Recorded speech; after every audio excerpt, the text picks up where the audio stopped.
is the advice to find your lane and stay in it. And I just think that advice is so interesting because as a writer, you want to explore everything. And a lot of people want to write different characters, different settings, different genres, different everything. And I kept getting advice from everybody, write one thing and write it really well. So I was like, okay, what is the one thing I want to write? I want people to know what they're going to get when they pick up Eliana Piers, and they're not going to be thrown for a loop. Like, nobody's going to die. There's no main characters that are going to die. There's nothing really dramatic or traumatic, rather, going to happen to somebody. There's conflict for sure, but you're not going to have a cry in one of my books. And that's where I found that level, that voice, and that's what I'm doing. I'm pigeonholing myself, I guess, but I intended to do that. Welcome to Raising Baby Authors. I'm Cassia, your host and a brand new writer. If you feel overwhelmed and lost about this whole writing thing, you're certainly not alone. Join me while I pester my author guests for writing advice and find out how they do it. Because if they could, then why not you? It truly takes a village to raise an author, so let me share my village with you.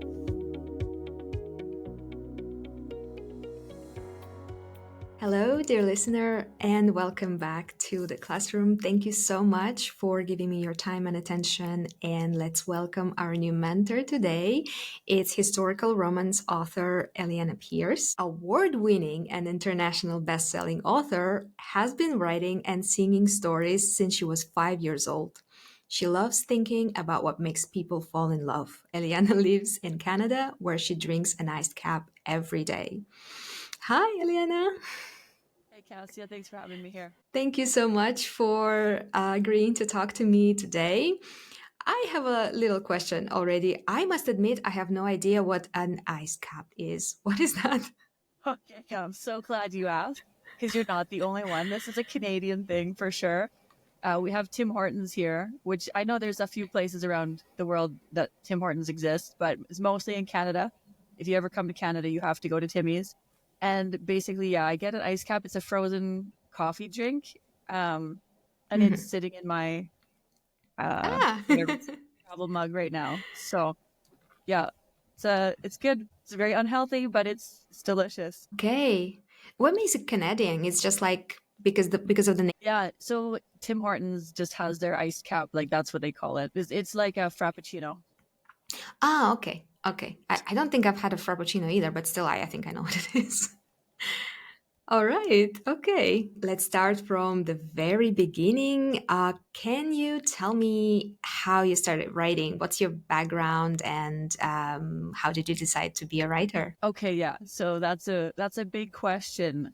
I think I'll just start from kind of the spark point because I've always liked writing ever since I was little. Like in my bio, it says I've always been writing, but really the spark came a few years ago, and I'm not gonna lie, Bridgerton bandwagon right here. So I watched Bridgerton. And I was like, I love this.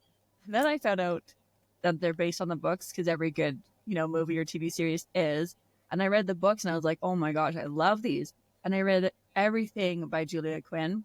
And then I started reading everything by Tessa Dare. I got into Lisa Kleypas and Minerva Spencer, and I just kept going. And I was like, holy crap, these are good books. And then I thought, okay, this is like really inspiring to me. And so like I never knew what to write before. And then that spark was like, okay, like let's focus here. And that's kind of what got me started. Wow. Okay. Yeah. We are actually very similar in this regard, in terms that I also watched Bridgerton, especially I think the second season got me pretty good. And then I read everything by Julia Quinn as well, except that I moved on to, who was that? Susan Enoch after that. Yeah, I really loved her Highlander stuff. And then from there, I went to all the other things and eventually started writing as well. Nice. Yeah. I forgot to mention Kathy Maxwell too. I got into her stuff as well pretty early on. Oh, there's so many good writers though. Like I can't list them all. So basically from here, you've chosen the genre, the historical romance. You like decided that, okay, this is what I want to do. All right. That's very interesting.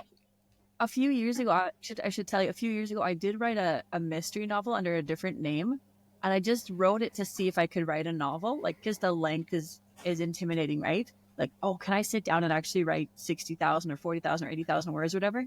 And so that was like a goal I had, I think about 5 years ago. and I wrote it. And I was like, okay, I did it. But it wasn't like, it didn't get me going to the next one.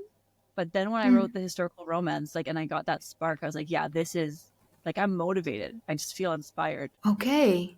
Yeah. And from there, so you've written your first historical romance, and so you decided you wanted to publish it right away, or there was some other process going on there?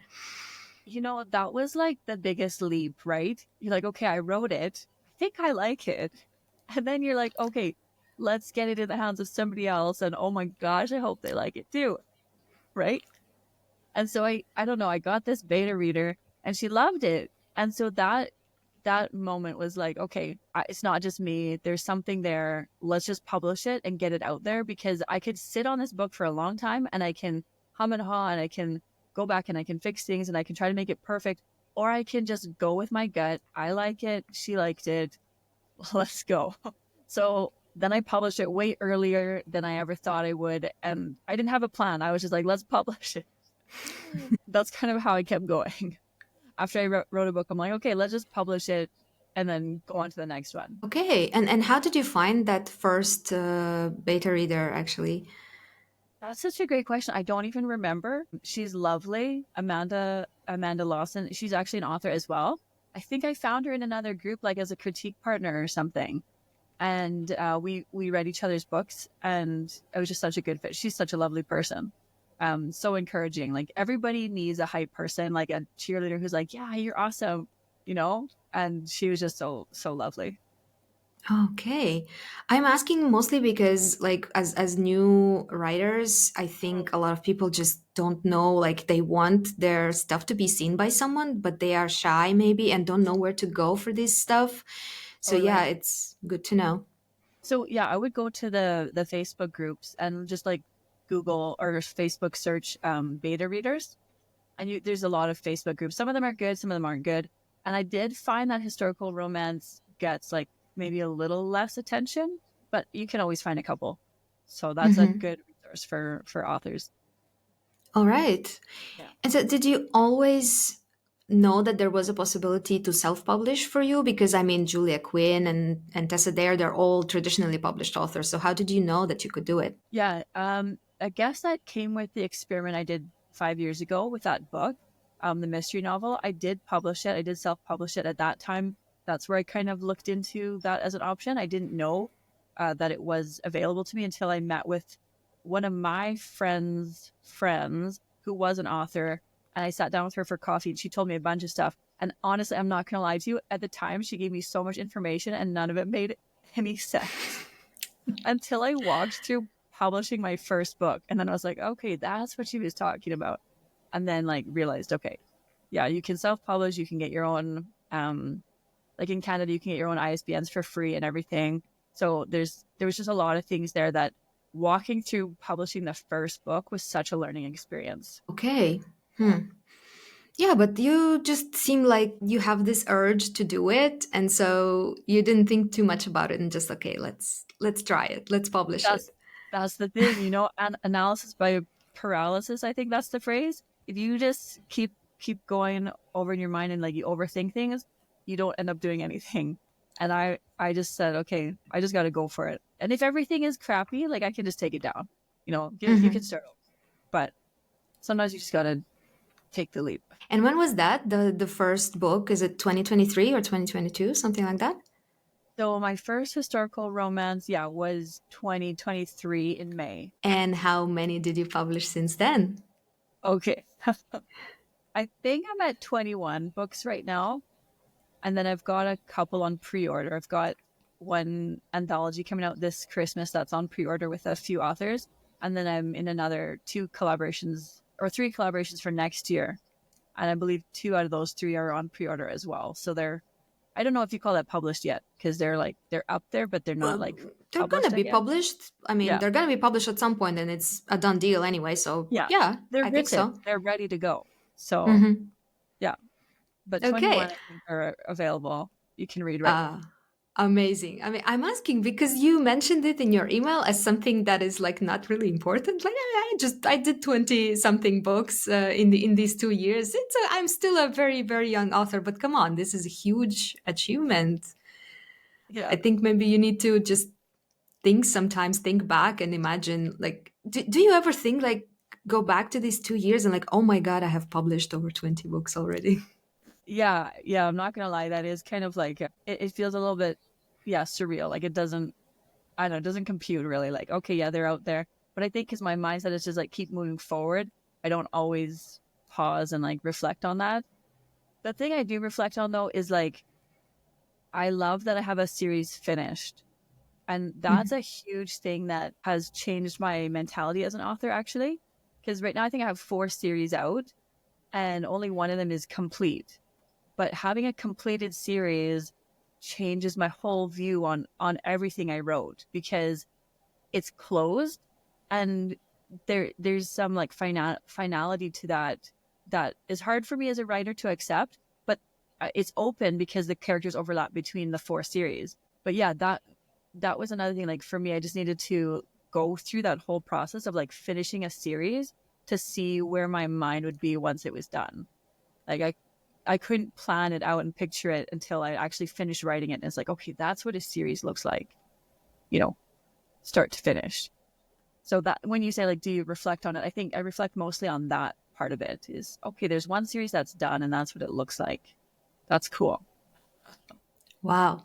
Yeah, Yeah. I can only dream about the times when I'll have a finished series, but like I think, yeah, this should be like just a great feeling of achievement, that you have a whole Yeah. series out and somebody can binge read it, for example, and just I don't know. It sounds amazing. Yeah. Okay, yeah, I have heard, I think, on another podcast, this kind of thing that you just mentioned, that you just go forward all the time, and a lot of people just don't celebrate the small things or the big things. Even they just like they have to go to the next thing because it seems like the success and everything are just like around the corner. You just have to reach it. But yeah, maybe it's kind of important to just go and look back maybe and celebrate. Yeah, for sure. Yeah, because you don't see your progress. It's so slow that you don't see your progress unless you do compare it to a larger time frame, right? So I did get that advice from Sadie Bosk, one of the authors that I reached out to early on, and she said, if you look, day to day, week to week, even month to month, it's hard to see that growth. But when you look like your month in May this year from your month in May last year, it's massive growth. And since we've already, this was mentioned in your bio, since then, you've already gotten an award and a best-selling status. Can you elaborate a bit on that? How did that happen? I listened to a webinar. I think it was through there's like a free conference for indie authors. I forget what it's called right now. I wish I could give them a shout out. It's an incredible conference. And one of the speakers talked about winning awards and how you basically just have to pay and sorry, not pay. You basically have to apply. And then if there's paid ones, you can pay for them or you cannot, but you have to apply. That's it. Like you apply. And if you don't get it, you don't get it. But if you get it, you do. Like I know that sounds so simple and maybe I'm not explaining it right, but you can't win an award if you don't apply. That's what I'm trying to say. Hmm. So if you apply, it's like you're opening your doors. And I was super scared to do that because I thought books really award winning or award worthy.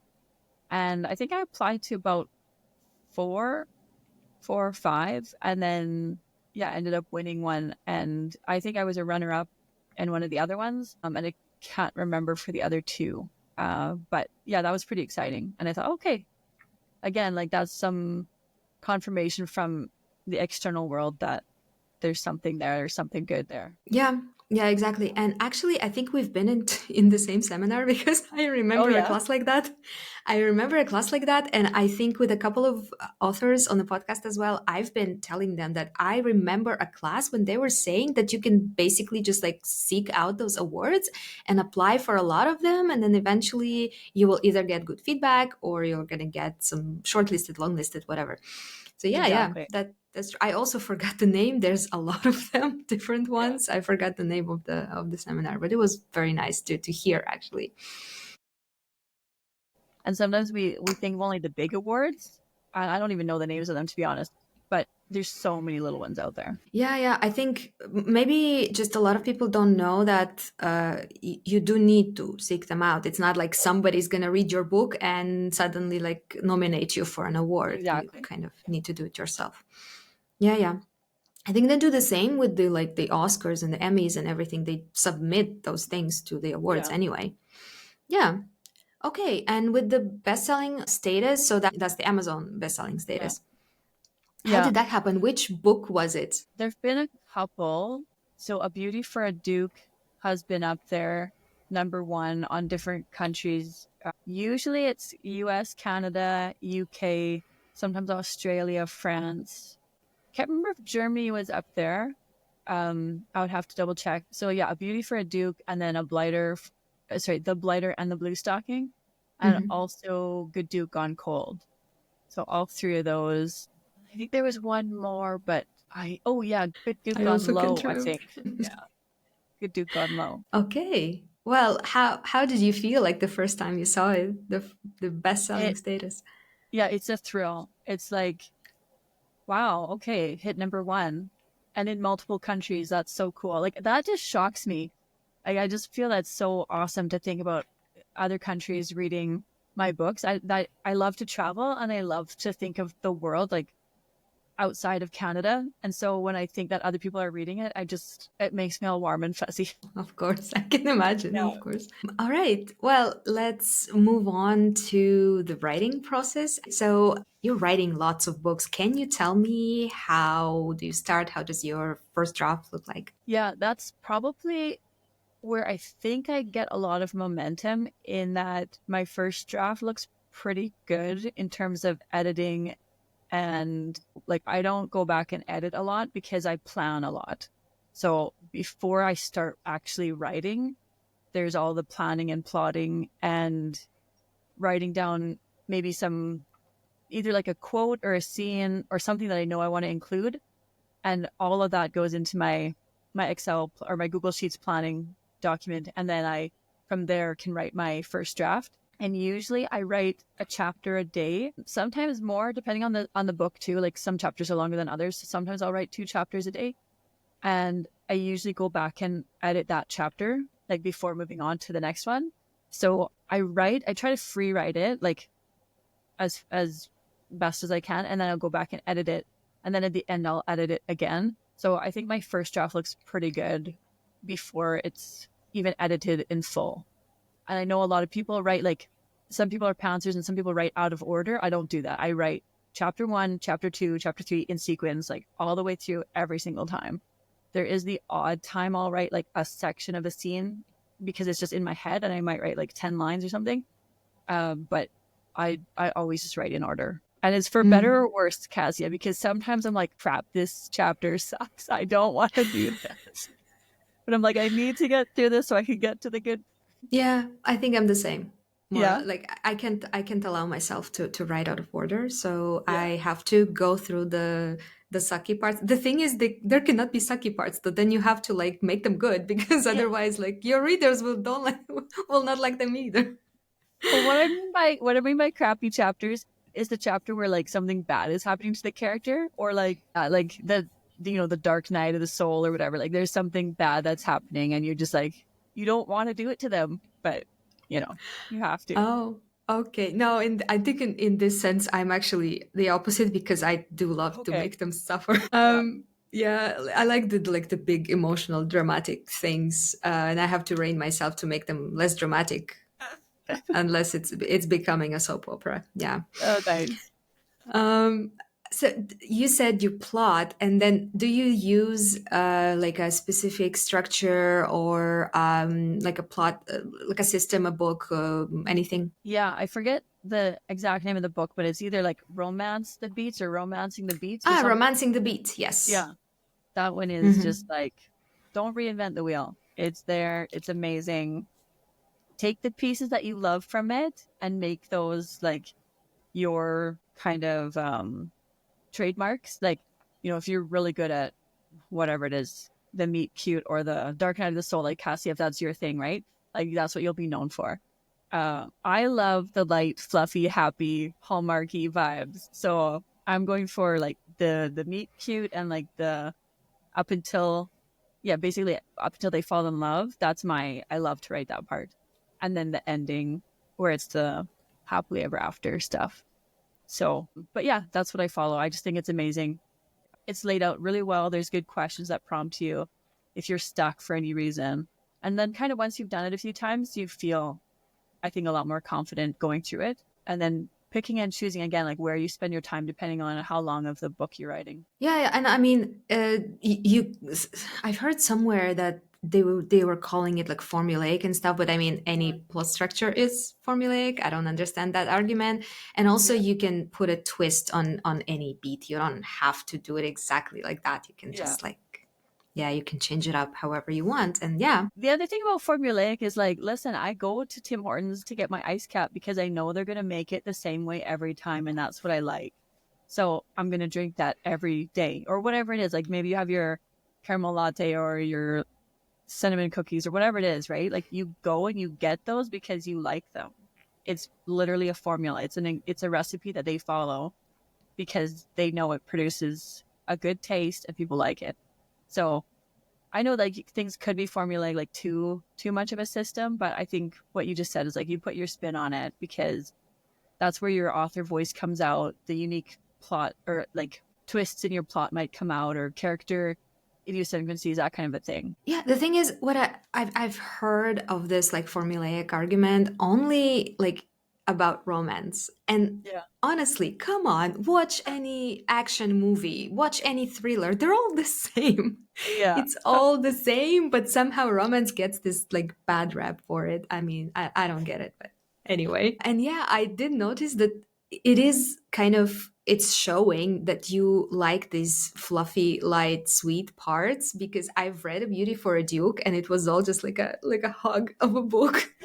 So yeah, you can see that that's what you're enjoying Oh, writing. good. So we've been already talking that you are writing multiple series kind of at the same time. So does that Yeah. mean that you're writing multiple books at the same time or are you going one by one? I always write a full book at a time. So I'm never writing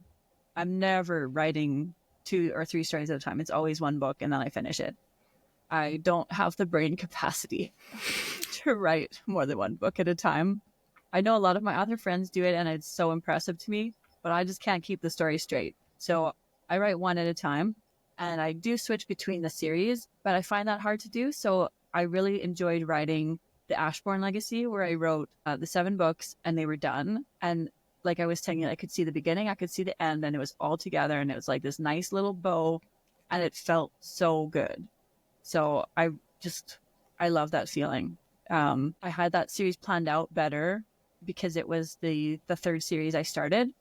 But I'm loving my other series as well. I'm just continuing to add to them in a different way. Mm-hmm. Yeah. Okay, and then what happens after? So you've had your first draft, or whatever, like the edited version of it. What do you do after? Do you still use beta readers? Yeah. Yeah. I have a few beta readers that have really helped me over the year. They're all listed in my like acknowledgments in my book, and they're just really helpful to give advice on, yeah, if the story is good or not, and if there's any unresolved plot lines, or if there's something that maybe jumped too quickly and they felt like they didn't understand why something was happening. That's been really helpful for me. But I will say one thing that even though people know what to expect from my books, some people will have a favorite and some people won't like that book. And then the next time that the next book will be somebody else's favorite and somebody won't like it. And they're still my readers. Like they've been reading my books. I would say almost all my books, but everyone has still a different perspective and they all have their own experiences. So don't get discouraged if a beta reader doesn't like your book, because honestly, that could be just on them. Like take their feedback, but just remember that like everybody still has preferences. So it's okay if people don't like your book. Was there ever a case where you had to like change a lot, like maybe structurally or like I don't know, remove characters, add characters, something? Not anything too big. I think I would like to attribute that to the fact that I plan them pretty well. But there have just been times where I have to give a little more reason to why they do something. I think that's probably the biggest thing for me is, okay, like why did they do that? I'll have to add a little bit, or something was unresolved. Like, well, what happened to this side character? And then I have to go back and add a little bit of information on that. Okay. Oh, and also epilogues. I don't write a lot of epilogues, so I've been trying to write more of them. And then that also helps wrap up everything a little bit more. Just like people like that happy feeling at the end, right? And I kind of cut it short. I was like, yep, they're happy. Let's move on. And then I read, like, don't chintz out on that part. Like, let them enjoy the happiness. So that's kind of encouraged me to maybe focus a little bit more on epilogues. Well, I don't know about like others, but I'm one of the people who reads epilogues always. And even if I don't feel like it's needed, I can't imagine just skipping a chapter and like not reading it. But I know that there are definitely readers that would read the whole book and then just like, okay, so they're happy, they're kissing. Okay, I'm skipping. Like, Yeah. I'm not continuing. I will go through the epilogue and then the author's note and the acknowledgments and like everything until I'm like at the last page on Kindle, and then I'm done. What about your writing routine? Like you said, you write a chapter a day, so that means you write more or less every day. Yeah, I try not to go more than 2 days without writing. So even on the weekend, I do try to write one of those days, which is not the greatest thing, I don't think. But whatever, I do try to take off at least one day. And then if in a week I wasn't able to write, then I'll make sure I write on the weekend. And if I feel like I wrote a lot during the week, then I might skip both Saturday and Sunday. But yeah, typically I write every day, either in the afternoon or in the evening. And I have really specific time slots for those just because of life. You know, I've got it scheduled in like between 1 and 3, I write, or after 7 p.m., I write. Those are my times. Like I follow you on Instagram, so I've been seeing you participating in anthologies and like collaborations with different authors. So it's clear that like in these 2 years that you've been doing this, you found a community among the historical romance authors. So how did that happen? Like, did you just like start messaging people? How did the anthology happen? That's a great question. It's pretty complicated, I would say, but I think you have to keep putting yourself out there. There's a couple of good groups, Facebook groups again, online that I joined, the Writing Gals and the Writing Gals Critique Group. Those are amazing. If you're not in them, I think every writer should be in them. Yeah, they're Yeah, good. they're just so helpful. Yeah, and great for networking. There's a lot of negativity still, I would say, and you just can't let it get to you. Like you have to, even if you get rejected or if nobody responds to your post, like that's happened to me, right? You just got to keep going, post again, or try to reach out to a few people individually. I've reached out to a lot of authors one on one. Some of them have been received and some of them haven't been. And that's okay. Like authors are busy. Maybe they didn't see it, or maybe they don't want to, whatever. So it's okay. Like you just got to keep trying, keep putting yourself out there. And I think with the anthologies, there were a couple things that happened there. Just networking through like friends of friends. The first anthology I ever did was an author friend inviting me to join. And so that was great. And it was a super experience. It was a charity anthology. And then that kind of got me on board with doing that kind of thing. And so yeah, I think you just have to network with other authors. I don't know. I don't know if I'm answering your question specifically enough, but I think it was just being online, commenting, doing takeover events in other authors' groups, doing one-on-one swaps with your newsletters, because then you start to build that connection with them, especially outside of BookFunnel. BookFunnel is awesome. Definitely use it, but do it like in email too. If you meet somebody, like say, can I email you? Because then you have a more one-on-one interaction with them. BookFunnel is very system and institutionalized, and it's awesome. I love it. It's a amazing resource, but don't forget that you just want to also have that connection with authors. Yeah. Also, I think there was a couple of authors that invited me to join an author group. And so then we have like our own private author group where we can help support each other, ask each other questions. And then through that, we hear of other collaborations and things from each other. And so we can say, oh, here, like go to this link, fill this out. If you want to join. Some collabs are open-ended, so you can just find the link and join like by filling out the form, and other collabs are by invite, or start your own. Like honestly, if you can't find it, just do it, because it's a learning curve for sure, but it's worth it to do. Yeah, I think it's a seems like a very nice way to like expand and find new readers, because like you have like 10 or something authors in a collab and I maybe know one or two of them, but then I will read the whole anthology probably, and so I will know some new authors. Yeah. It seems Yeah. like a very nice thing. I was just always wondering if it's if it's like an exclusive club or something, how do you get these opportunities and stuff like that? Right. Yeah. And there's a good one on Facebook. I think it's called TNRC Facebook group. I can find it and get you the link, but that's pretty open. So they'll have like, I don't know, maybe like several throughout the year. And then it's just an open forum. And so as long as you're in the group and you see it, you can sign up. Some Oh, collaborations you do have to pay to join, by the way. oh, Depends. Yeah. And it's not for any other purpose than just like paying for the cover, or maybe if they have like a plan for some Facebook ads. It's usually pretty minimal, like under $200. And some is even like $20 or something. But usually there's like a small fee just because you do need somebody to do the cover and whatever else. all right. Good Yeah. to know. Yeah. Thanks. Well, let's come back for a second to sort of the writing and the craft of it. Mhm. I don't think I often ask that from authors, but it's actually a very good question. I just forget. What do you think? How did you find your author voice, and what do you think is your author voice? I love that question actually. But I feel like it's a little bit divided on how people interpret author voice. So I'm just gonna like disclaimer, my opinion of author voice might be totally different than other authors. So I encourage you to ask this question to other authors as well. My answer is this. I think your author voice is hard to describe because it's like when you pick up a book and you know from reading the first page that you like it. There's something in the feel, in the vibe, in the tone. If it's the syntax, the vocabulary choice, or word choice, whatever, I don't know how it all comes through, but there's something in there that gives you this feeling, and you're like, okay, I like this sound, like I like the flow of this. And other authors that you pick up and you're just like, I can't get into it. They've got thousands of reviews, people love them, but it's just not. I don't get it. I don't feel it.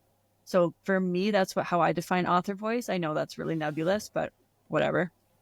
Um, and I hope that the author voice that I have is lighthearted, good vibes, a light, airy flow, and brings like a smile to people's face. That's what I want when people are reading my books. Like when you said, oh, you felt like it's a hug.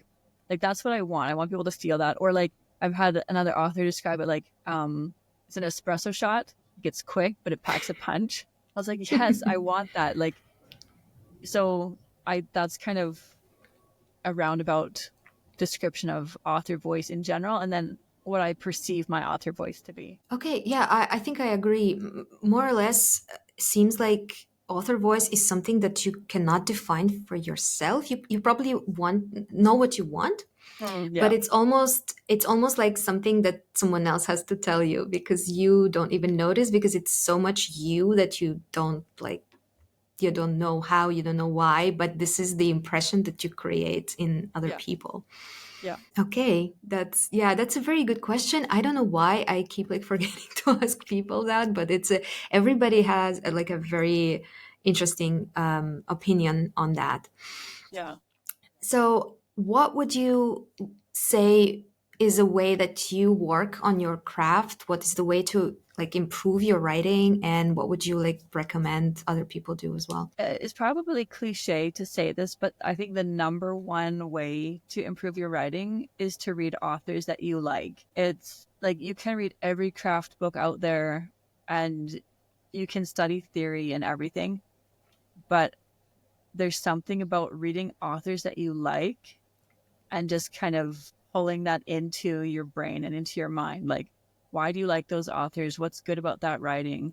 And then it's kind of, you can sort of see in subconscious or maybe conscious analysis of their writing. Technically, when you read like now someone like Tessa Dare or Lisa Kleypas or whoever you like to read, do you like consciously analyze what they do and how they do it? Yeah, I had one one author recommend to me to read like a chapter and pay attention to like dialogue and dialogue. I don't even know all the terms, but like the stuff that happens in between the dialogue, like the tags, but they don't usually use tags. It's like an action phrase or whatever. And so I started like going through and highlighting that. And I was like, oh yeah, like they don't say he says, she says, he asked, they announced, he barked. They don't do that a lot. They say whatever the dialogue is, like, where are you going? She tucks her hair behind her ear, Hmm. like, so I started Yeah. to kind of analyze that. And I was like, yeah, that's something I should probably pull into my writing a little bit more. So there's more movement and it's setting the scene without setting the scene. Cause I don't do a lot of description in my books. I don't know. It's just not my thing. But that helps set the scene and then people can visualize what's going on. So that was one thing that was very conscious analysis of writing. And then another was I tried to compare some authors' intensity level and like emotional drama, I guess, and see like, okay, what level of depth do I want to go? How intense do I want the emotions? How heavy does it feel? That wasn't so quantitative. Like I don't have any numbers on that. I just have a feeling like, okay, this level is too deep for me. I don't want to touch certain topics, or I don't want to go that deep. I'm not aiming to make anybody cry. Like I know that a lot of books do. I love to cry in a book, but that's not my goal. I might end up writing a book like that one time, but I don't think I've written a book like that or any scenes like that yet. Hmm. Yeah. So Yeah. that was Okay. another like conscious analysis, but it wasn't so like I didn't highlight anything. I just really evaluated that in different authors. And so this helps you sort of like measure your own writing against like someone else's and just try to see what you could improve or change. Yeah, and also focus. I don't know if this is the best advice or not, but it's advice I've been given quite a few times. And yeah, for better or worse, take it or leave it, is the advice to find your lane and stay in it. And I just think that advice is so interesting because as a writer, you want to explore everything. And a lot of people want to write, you know, different characters, different settings, different genres, different everything. And I kept getting advice from everybody: write one thing and write it really well.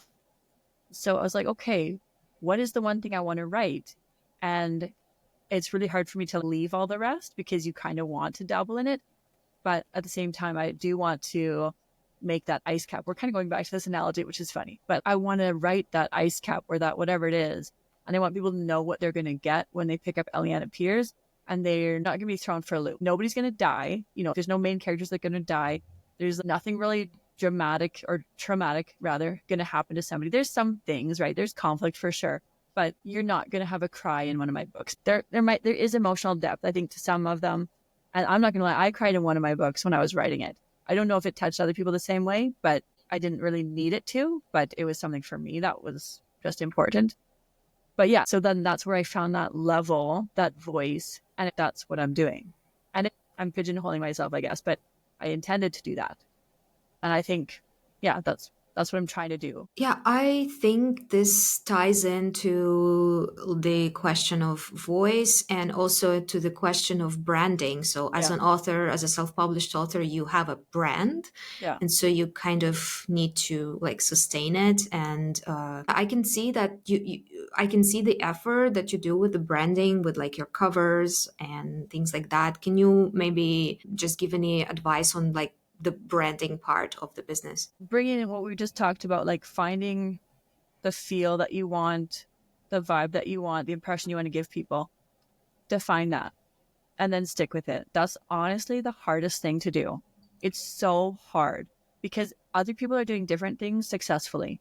And so you start doing something and you're not seeing success and you see, oh, other people are branding this way or doing this. Maybe I should try that.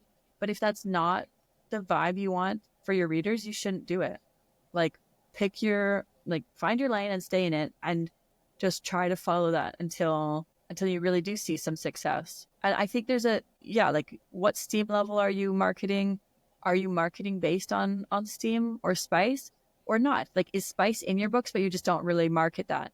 Like there's different ways to go. So I think you should have like a few words that really define your brand, or yeah, the impression you want readers to have, and have those written out somewhere that you look to frequently, and then make sure you just go back to those, right? Like, okay, I'm looking at my picture now. Is it sassy? No, I said I want to be sassy. Okay, I need to change this. Or I want it to be dark. Is that dark? No, that's not dark. I need to change it.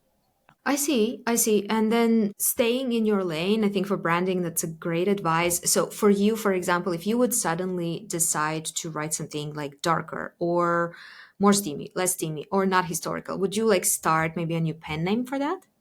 Okay, Cassia, are you like in my brain? Well, that's what I'm thinking as well. Like just out of curiosity, because I don't know if I can maintain one pen name, but I feel like you might need several if you want to do that. Okay, I'm starting a second pen name. I don't want to get into Oh, too much here. Yeah, thanks. I'm super excited. It's going to be coming out relatively soon, like end of 2024. But I'll say that it is rebranded for sure. I almost didn't. I almost put it all under Eliana Piers. That was like, I got a lot of advice to do it under one name, and I wanted to. And then there's one deciding factor that changed it for me, and that I won't go into it, but there's just like one thing. But it is the same steam level, same vibes, but it's a different genre. It's contemporary romance, and but yeah, I'm just trying to find that lane now too. So I'll do Eliana Piers, and I've got, I think, what I want going there, and so then I'll start the next one, and I'm basically applying everything I just said to you to myself, trying to do it. okay. Yeah. Wow, well, that's amazing. Good luck with the new pen name, of course. And that's, I think, also touches on another question that I ask authors that have a lot of books already under their belt. I had a couple of authors like that, and it's just like after so many books, do you ever feel like you run out of ideas or something? Does it get harder to like come up with characters and stories and stuff? That's a good question too. I think for me, I love coming up with the ideas and the characters. I don't think I have trouble with that, but I wanted to try a different genre for the setting. Mhm. I'm not a historian. I put a note in my books like, please don't expect to learn anything about history in my books. That I like the setting of historical romance and Regency England, because I like the strict expectations on women, and the confinement they're in, and that I can break out of that. Like, that's why I liked that period. But I want to try a different setting. So I think, I'm not sure if I'm answering your question very well, but I don't think I'm running out of ideas. I just think I want to apply ideas under a different setting. Okay. Yeah, that totally makes sense. I mean, I really really want to write historical, and actually I now might start thinking that it's actually possible, because I was like, well, I don't know history. Like I'm not a historian. I don't have education in there, so how dare I even think about writing Yeah. historical romance? But you see, it is possible after all, and it's great. And okay, I might actually maybe gather some courage at some point, maybe for a short story or something like that. Totally, you should. And don't worry, like, you will get people that tell you your history is inaccurate. So just have some thick skin and be like, that's okay. That's not my reader. Like, I will direct them to another book or another author that's a lot more historically accurate. Speaking about thick skin, Yeah. do you read your reviews or not? I got advice at the before I left the gate, don't read your reviews. I do read reviews if people send them to me directly, and I sometimes read them like a little bit, but I think, and I'm not gonna lie, I have searched for the low reviews. I've gotten a few like 1 or 2 or 3 stars. Obviously, everybody, like, you have your low stars, and I've tried to see if there's a pattern of like what people don't like. But for some reason, the books I've picked, they only have the star rating that's low, and so there was no like critical feedback that I could get. But I'm guessing it's the historical inaccuracy.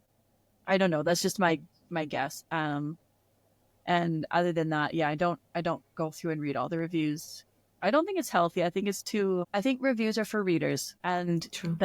that readers should read reviews because they tell the reader if the reader's going to like the book. Because a review will tell you, well, like, this is what's in the book. They'll give you a synopsis, or they'll tell you how they felt about it. They'll tell you what they liked about it and what they didn't like about it. And then the reader can say, oh, you didn't like that? I'll love that, you know? Or the reader will say, oh, you like that? I'm going to like that too. And that's for the reader. Like, I read reviews as a reader, you know? I want to see, like, oh, is this in it or is that in it, or will I be disappointed? But as an author, I I don't need to know everybody's preference because I'm writing a certain way. And I just need to find readers who like that ice cap. I like that you said that you would go and search for low reviews for maybe some feedback, because I mean, if you can handle it, Yeah. I think it might be just a good thing to notice some like completely glaring things that you Yeah. might have missed. And a lot of people have noticed, but then eventually, if maybe better to not think about that and not torture yourself And with those. I will add, Cassie, I do ask any of my ARC readers to give me feedback directly. And then Mhm. I trust that perspective a lot because they know my books, they know my style, and I know they like it. And so then if they have feedback, that's where I could really improve because there's something out of the norm that should have been. Like they know what to expect. So if it's not there or if something's new that shouldn't be there, that is feedback that's I think more helpful to me. Mhm. Yeah. Okay. And after 20 something books, do you still get imposter syndrome? Oh my gosh. Yeah. I always ask it as if the answer can be no, but I mean, Yeah, for sure. yeah, of course. I It's mean, what do you do? it's just something you live with and yeah, you just have to move on. Like, Yeah, I guess. I mean, you do have some like like bits of external validation that you have now, and you can look back on, and some stats and stuff like that. So I guess that helps. But even with all that, you still feel like it doesn't work sometimes. yeah, for sure. And the phrase that's actually been stuck in my head the last couple of days is why not me? And I think that I'm really mulling that over. Like, well, if other people can do it, then why not me? There's other people that can be authors. There's other people that can write and be successful. So why not me? And it's not a complaint. I don't mean that. I don't know how that's coming across. It's not like, why not me? It's not like that. It's like, it's supposed to be empowering. Like, I can do it too. So I think that's a way to combat imposter syndrome a little bit. That, yeah, it's open. Like, you can do it. Yeah, yeah, this kind of, I don't know, what is it, professional jealousy or something that I also like. I have nothing published yet, but I already like, I look at someone else's books and I feel this like intense, like these are all the words that I know, but why can't I write like this? Yeah, it's kind of it's a bit scary, but yeah, I see a lot of people publishing, succeeding and everything, and then it makes you feel, yeah, that is possible. Yeah. Yeah. And as a Enneagram, do you know the Enneagram at all? Like the personality? There's the Enneagram 4 that like wants to be authentic and struggles with jealousy. So I'm an Enneagram 4, and I think that it helps to know a little bit about yourself, know your personality, know what's a healthy personality, and when you're unhealthy, and then to accept that okay, if I'm unhealthy, I need to do things to like for self care to get back up into a healthy state where I can be happy for other people and not feel jealous of that success. Okay. Yeah, yeah. I'm gonna look into it for sure.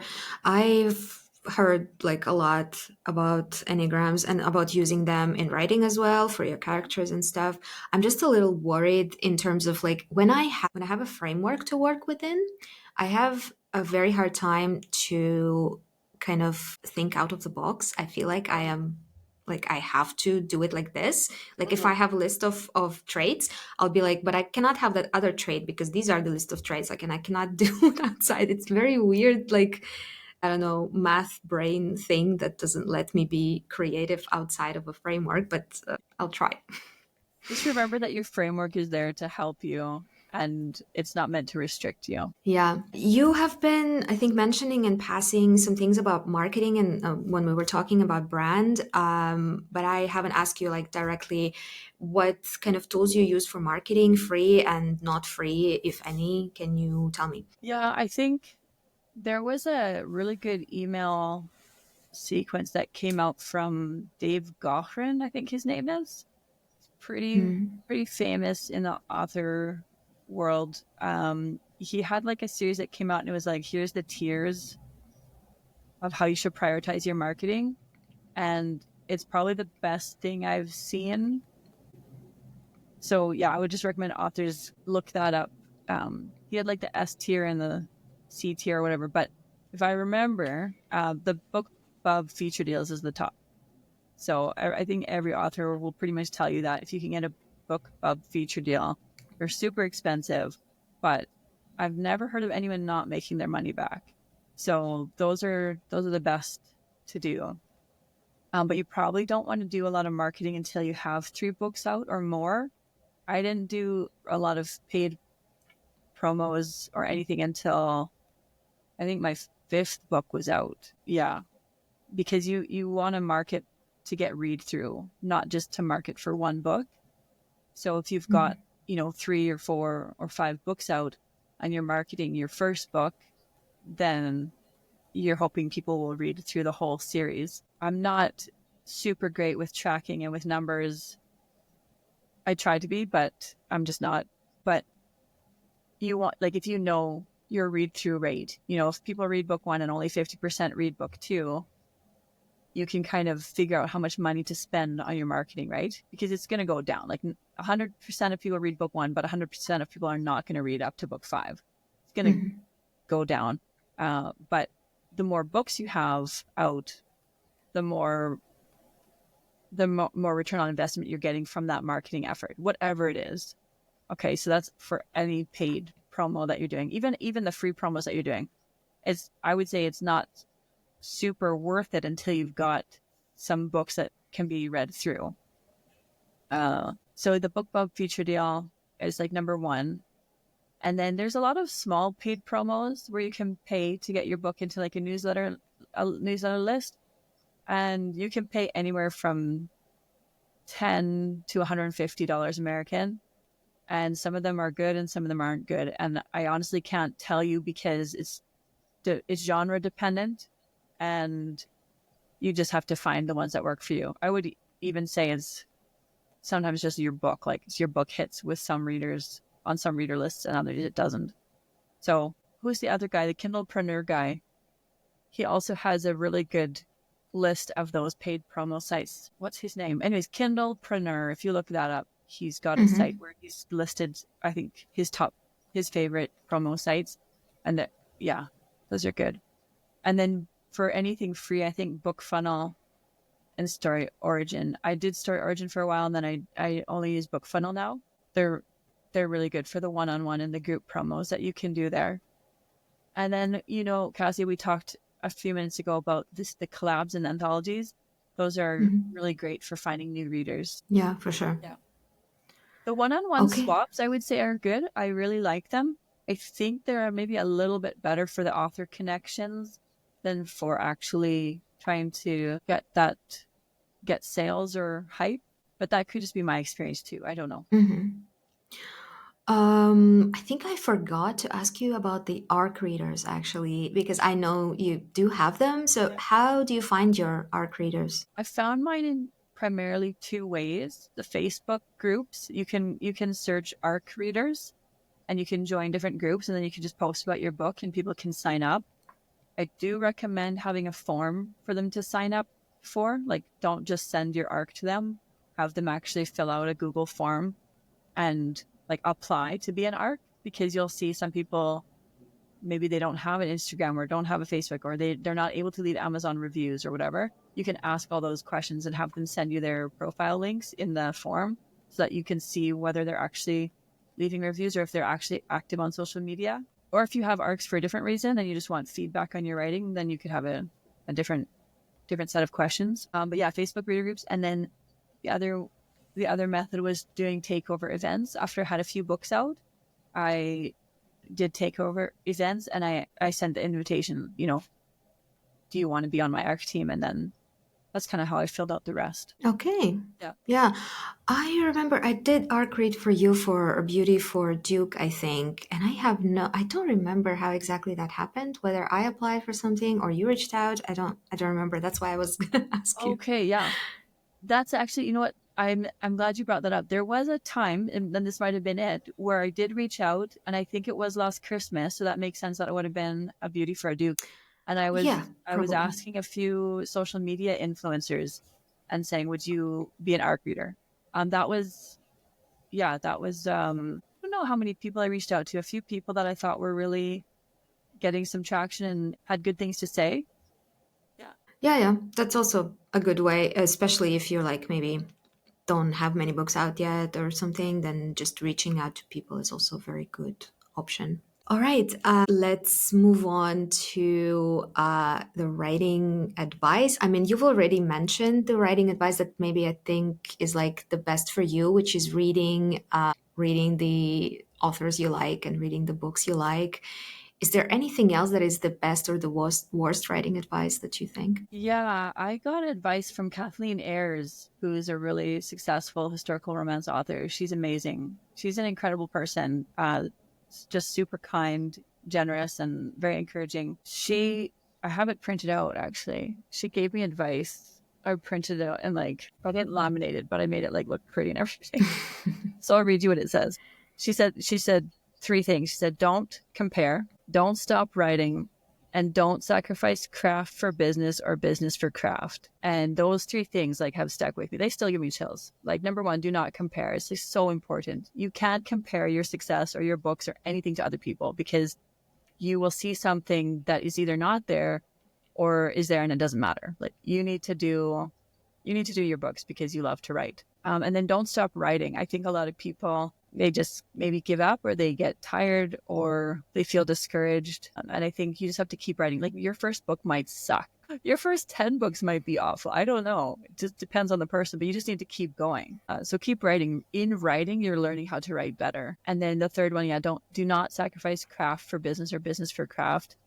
I think that's just a reminder to like be true to who you are and how you want to write, how you want your books to sound is it's in you, that you know how you want that to be, and then you just need to market that to the right people. Don't write something that doesn't make sense to you or that's not true for you. Okay. Yeah, it's a very good advice. I would also have printed it out and maybe laminated as well. Okay. Is there anything you would have told yourself 2 years ago when you were just starting out? And what advice like would you give yourself? Back matter methods. Really? Oh my gosh, it's like the bane of my existence. Okay, so it's probably my least favorite thing to do as a writer is to make sure the back matter is up to date. It makes sense, but it's so important. Like that's how you're going to get people to move on to your next book. So just look at the writers who are doing it well, find their books, like, their successful books, or ask around and see how they're doing their back matter and get those links in there. I assumed by back matter you just meant the blurb, but maybe it's not only that. No, the back matter is everything after the end, which apparently, you don't want to write at the end anyways. You have your last word, okay? Last Mhm. word of your book. Everything that follows that, everything you said, Cassie, that you flipped through, like the author's notes, the acknowledgements, the other books Mm. by, all that's the back matter. And that's how readers are going to find what else they want.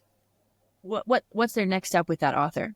Like if you're reading a book and you love the book and you want to follow that author, you're going to flip through those pages and see like where to follow them on Facebook or Instagram or TikTok or wherever you are.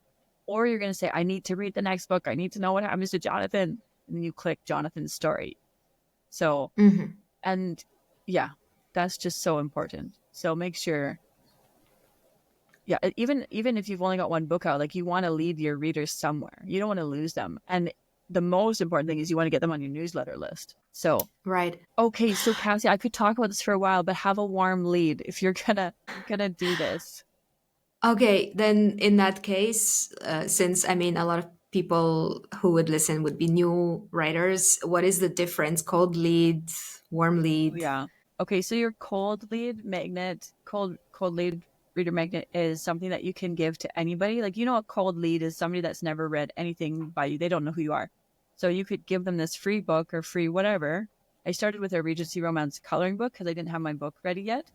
And then you can just give that to everybody and then you can sign up for your newsletter. And that's wonderful. But they don't know you, so they're not committed at that point. They're just interested in the free thing you're giving them. But if you have a warm reader magnet or warm lead magnet, that's usually like a bonus scene or a bonus epilogue or something after they've read the book and they want to keep reading more. And you don't have to have your second book out yet for that. That's not your magnet. This is like okay, everybody just read Good Duke on Cold. For a year and a half, I didn't have anything except book 2. Last month, I created my warm lead magnet, where it's a bonus epilogue with Mary's thoughts on, like, she writes a diary kind of perspective on all these events that happened between her and Gregory. And so now that warm lead magnet, I can put at the back of the book and have people sign up for my newsletter because they like Gregory and they like Mary and they want to know more about them. And I was super excited to write that bonus epilogue. It was just fun to go back and think about Mary and what her perspective was on all these little scenes. So yeah, I would say 2 years ago, I should have had that already done. And that's definitely advice I would give to every author. And it probably won't make sense right now. That's like some advice that didn't make sense to me when I first heard it either. I'm like, well, I'll just have one main. It's fine. I don't need another one.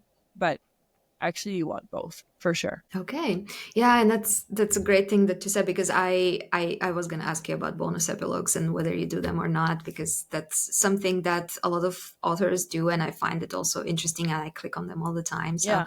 that's a very nice thing. And you used a coloring book as your cold magnet.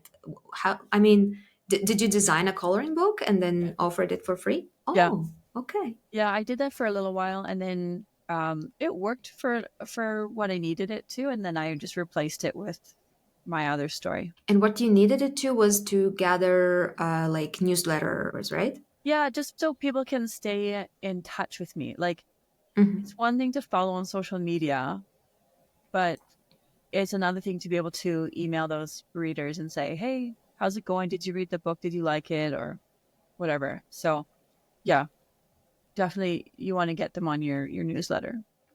Hmm.